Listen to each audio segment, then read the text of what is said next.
calendar again. Miss Oluwakemi will be finally +1 today, 3rd of April. Happy birthday to you. We wish you long life and prosperity. ọlọ́jà ẹyẹ òní ò Olúwakẹ́mi Mosúnmọ́lá òní yẹ ò yóò mọ yọ ni kò ní yẹ̀lẹ̀ fún láṣẹ Èdùà. ọkọ ẹ ló ké sí mi lónìí ò Adélabú Samuel ti wáyé mọ̀ sí Plenty. wọ́n pè mọ́ kí olórí láàfin òun aya ẹlọ́dẹ̀ ò ìfẹ́ ayé òwí pópá ẹ ọjọ́ ìbí tòní ò ìgbà ọdún kan ní fún ọ láṣẹ Èdùà.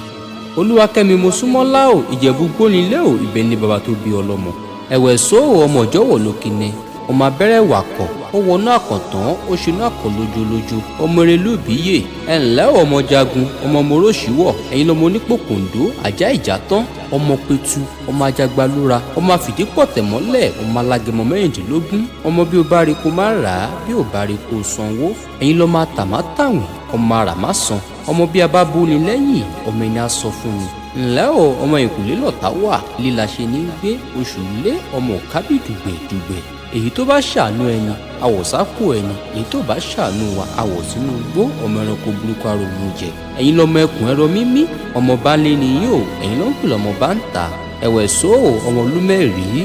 Olúwakẹ́mi Mosúnmọ́lá o ó ti lé ọdún sí lónìí o ọdún yóò wá tù ọ́ lára ọkùnrin ní ọ̀la láṣẹ Èdùà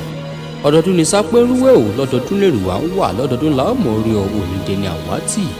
aṣọ yìí rò ní fàyà ò bẹ́ẹ̀ lọ́wọ́ rẹ̀ ò sì ní kọ̀sàlẹ̀ àfún òótọ́ tó tòsí bẹ́ẹ̀ lẹ́lẹ́ fi ń kórè bọ̀ wálé òpin àwa orí ìgbéga wa ọ̀kan